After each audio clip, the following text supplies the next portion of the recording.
고리원전 1호기 해체와 관련한 주민설명회가 13일 기장군청에서 열렸습니다. 하지만 핵 폐기물인 사용 후 해결료에 대한 구체적인 처리 방안이 담기지 않아 기장군이 대책 마련을 촉구하고 나섰습니다. 지난 10일 집중호우로 동천이 순식간에 범람해 인근 주택과 공장 등 수십 채가 침수됐습니다.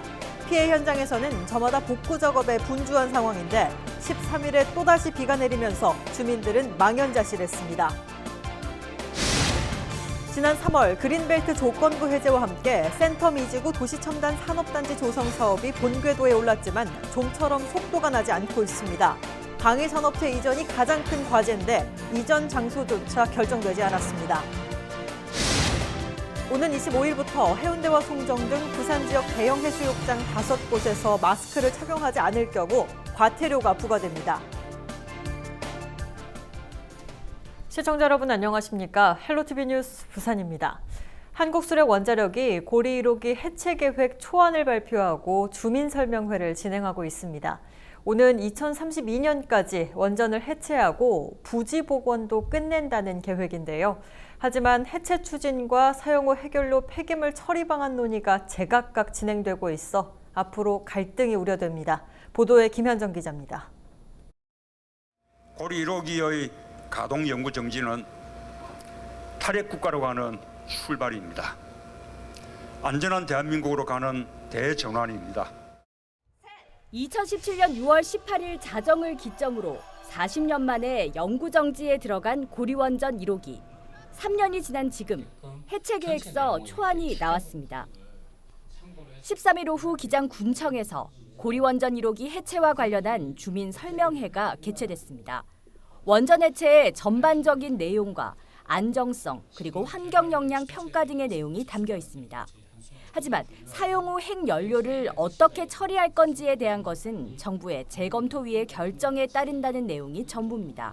저희가 주관하는 해체 사업은 이제 준비를 하되 국가 정책에 따른 국가 사무가 이제 확정이 되면 그 부분을 반영해서 저희가 사용 해결료 관련한 부분은 차후에 계획을 수립해서 이행을 할 것이라는 부분을 말씀을 드리겠습니다. 사용 후 핵연료 처리는 아직 결정된 바가 없고 여전히 논의되고 있지만 원전 해체는 추진하겠다는 겁니다. 기장군은 이에 대해 우려를 표하며 1인 시위에 나섰습니다. 고리원전 1호기 안에 40년 동안 저장 중인 사용 후 핵연료에 대한 처리 방안을 조속히 마련하고 실행에 옮겨야 합니다.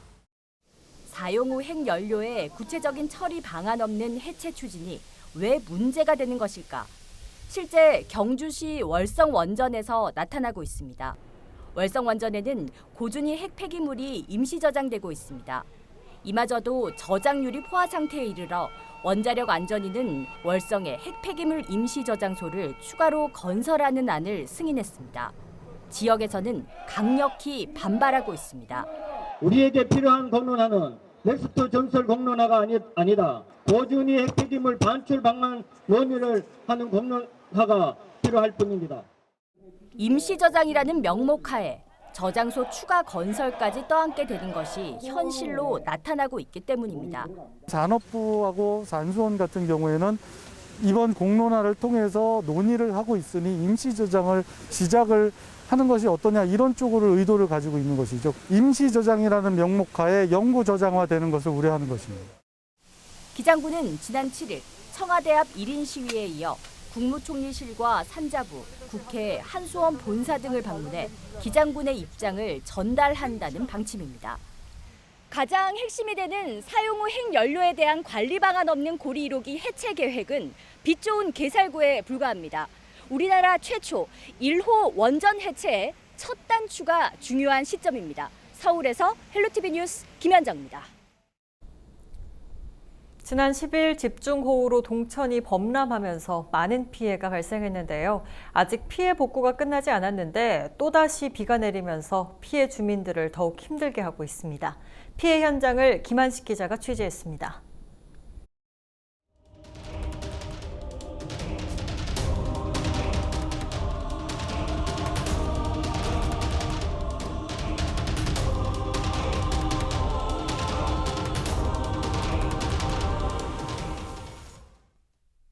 집중호우가 쏟아진 지난 10일 동천 하류. 불어난 물이 하천 둑을 넘기 시작하더니 순식간에 걷잡을 수 없이 쏟아집니다. 지켜보던 주민들이 부랴부랴 차를 빼고 침수를 막아보려 했지만 속수무책입니다. 찰랑찰랑하던 물이 갑자기 우리 여기까지 쫙 이게 밀려 들어왔어요. 들리도록 우리 차도 떠내려가고. 물이 많이 들어오면서 내 차 빼는 순간에 그때 확 넘치고 막 꽉 차버리고. 불어난 물은 거침없이 주변을 휩쓸었고 동천에서 100m 넘게 떨어진 곳까지 들이닥쳤습니다. 하천을 범람한 물은 이곳 아파트 단지까지 들이닥쳤고 아파트 1층이 모두 물에 잠겼습니다. 주택 내부는 폭격을 맞은 것처럼 변했습니다. 옷가지들은 이곳저곳에 널려 있고 가재 도구들이 나뒹굽니다. 습기를 말리기 위해 촛불을 켜놓고 종이를 덕지덕지 깔아놓았습니다. 전원 코드를 빼놓은 냉장고는 무용지물이 됐습니다. 가재 도구들을 말리기 위해 밖에 내놨지만 또다시 내린 비에 아예 포기했습니다. 그나마 불어난 물에 쓸려가지 않은 걸 다행으로 여길 뿐입니다. 순식간에 쏟아지니까 이제 나갈 수도 없고 막 쓰나미처럼 밀려오대요 물이. 그 뻘물이. 그래가지고 나는 혹시 내려갈란가 싶어서 싱크대 위에 올라가고. 급작스런 동천 범람으로 주택과 상가, 공장 등 80여 채가 침수됐고 차량 170여 대가 피해를 입은 것으로 집계됐습니다. 대규모 피해 이후 또다시 비가 내리지만 오갈 데 없는 일부 주민들은 불안에 떨면서도 집을 지킬 수밖에 없습니다. 물은 조금 불어나긴 하지. 그래도 뭐 우야겠으면 그래도 도망을 가겠습니까? 우야겠습니까? 그냥 있다니까. 하천 범람으로 이처럼 많은 피해가 발생한 상황에서 부산시는 발빠른 대처로 인명피해가 없었다는 자화자찬 보도자료를 배포해 시민들의 빈축을 사고 있습니다. 헬로티비 뉴스 김한식입니다. 해운대 지역의 동서격차를 해소하는 건 물론 부산의 실리콘밸리를 꿈꾸며 추진되고 있는 센텀이지구 첨단산업단지 조성사업. 이 센텀이지구 개발은 지난 3월 최대 난제였던 그린벨트 해제와 함께 4.15 총선에서도 최대 이슈로 떠오르며 부산을 떠들썩하게 했는데요. 속도를 내야 할 사업이 어쩐지 조용한 모습입니다. 제대로 추진되고 있는 걸까요? 안수민 기자가 보도합니다. 올해 3월 그린벨트 조건부 해제와 함께 본궤도에 오른 센텀이지구 도시 첨단산업단지 조성 사업. 큰 산 하나는 넘었지만 사업은 속도를 내지 못하고 있습니다. 가장 큰 걸림돌은 사업 대상지에 자리 잡고 있는 방산업체 풍산 이전. 토지 보상금 문제는 둘째치고 아직 이전 장소조차 결정되지 않았습니다. 그린벨트 해제 직전 부산시와 국방부, 풍산 측이 협의해 이전 대상지를 3군데로 좁혔지만 석 달째 그 상태 그대로입니다. 중도의 심의 통과 후에 풍산에서는 그 3개 중에 어떤 최적 후보지를 지금 선정을 하고 있습니다. 그 일정이 과거부터 많이 지금 미뤄졌기 때문에 최대한 빨리 하기 위해서 풍산 측의 그 이전지 그 산업단지 계획 착수를 지금 그 독촉을 하고 있는데 국토교통부 중앙도시계획위원회는 그린벨트를 해제하는 대신 부산시에 10여 가지 조건을 내걸었습니다.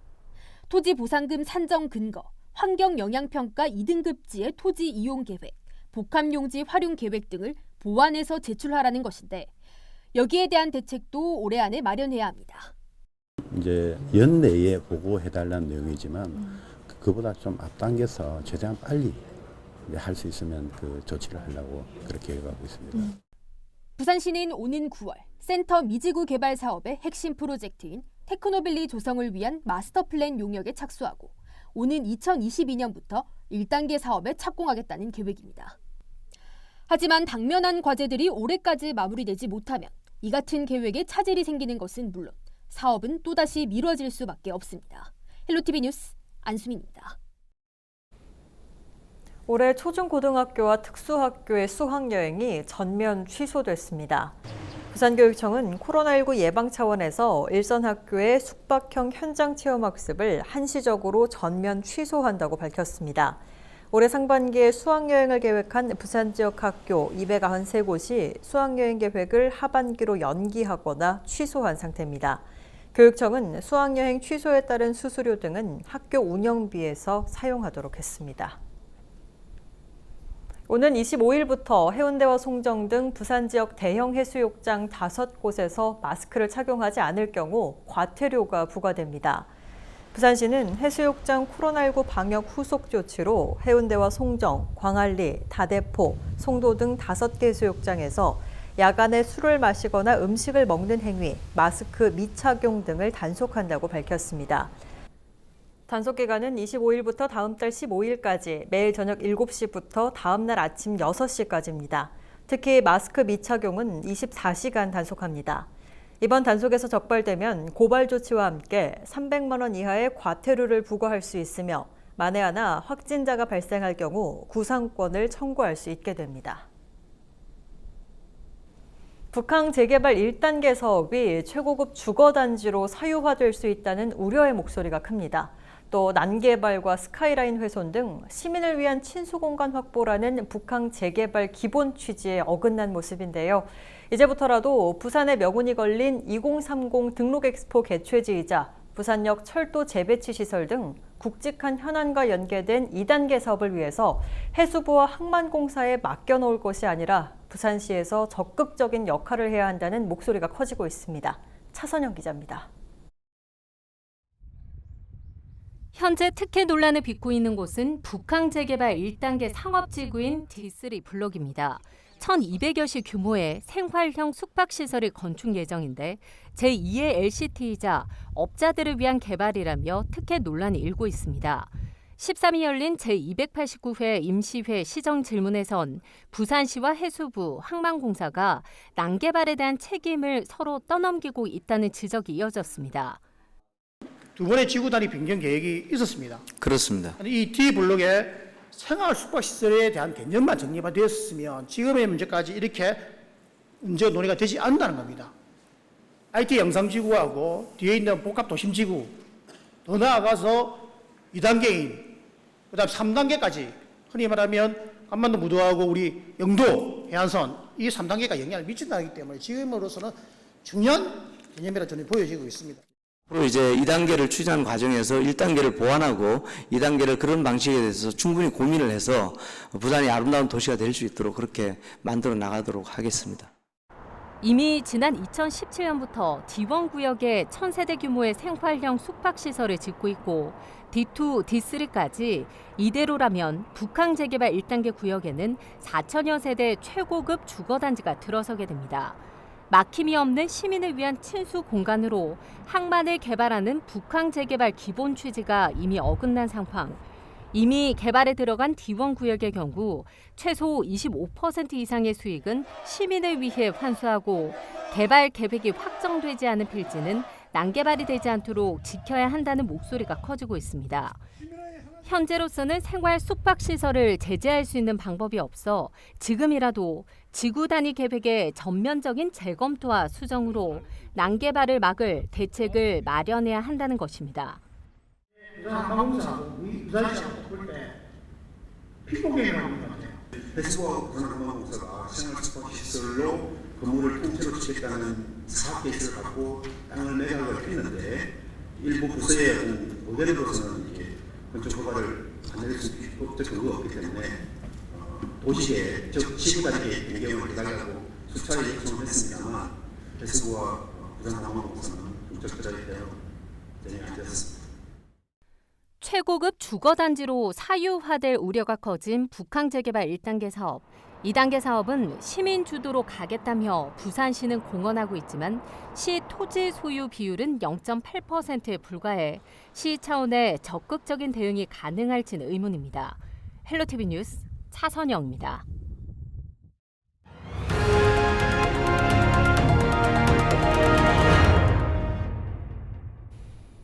퇴직자들의 경험을 살려 지역사회에 공헌할 수 있는 새로운 일자리 사업이 추진됩니다.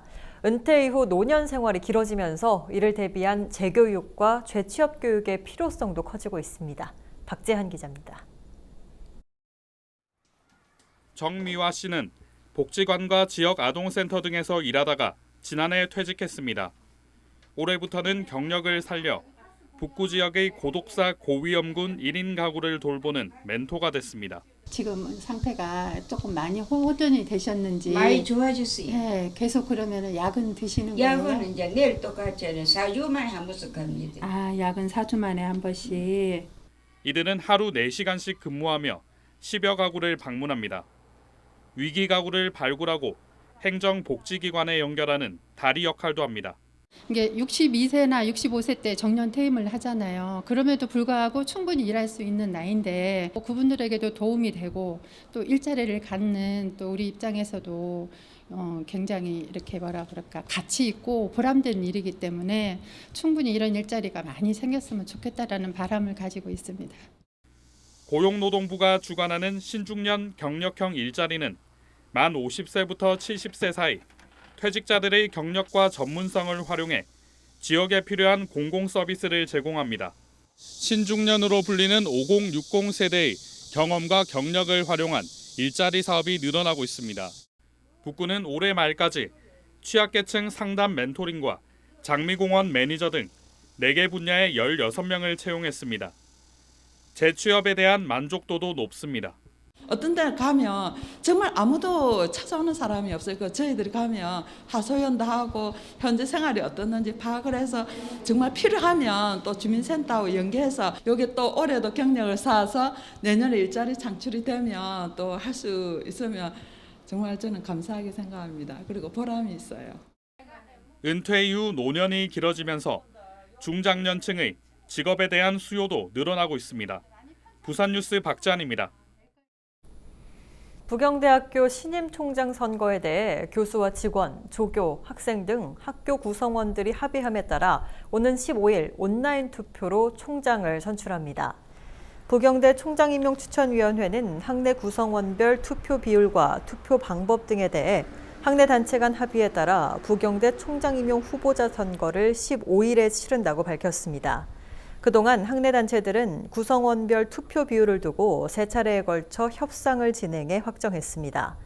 이에 앞서 부경대는 지난 6일 평의원회와 교무회의를 열어 부경대 총장 임용 후보자 선정 및 추천에 관한 일부 개정 규정안을 심의 의결하고 현장 투표만 가능하던 규정을 온라인 투표도 가능하게끔 개정했습니다.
(7월 14일) 기상정보입니다. 부산은 흐리고 곳에 따라 비가 오겠습니다. 만약을 대비해 휴대가 편한 우산 챙기셔야겠고요. 아침 최저 기온 19도, 낮 최고 기온 23도의 분포를 보이겠습니다. 전국 날씨입니다. 전국이 대체로 흐린 가운데 아침까지 전라 서해안, 오전까지 중부지방, 늦은 오후까지 강원 영동과 남부 내륙, 경북 동해안에 비가 내리겠습니다. 바다 날씨입니다. 동해 남부는 흐리고 한때 비가 오겠고 남해 동부는 흐린 날씨 보이겠습니다. 물결은 동해 남부 최대 3m, 남해 동부 최대 2.5m까지 비교적 높게 일겠습니다. 주간 날씨입니다. 구름 많은 날씨를 보이다가 금요일 반짝 맑겠고 주말에는 다시 흐리고 비 소식 있겠습니다. 따라서 주 후반에는 세차를 미루시는 편이 좋겠고요. 날씨 변동 가능성 크겠으니 발표되는 기상정보 참고하시기 바랍니다. 이상으로 뉴스 마칩니다. 저희는 언제나 지역 주민 여러분 곁에 있겠습니다. 고맙습니다.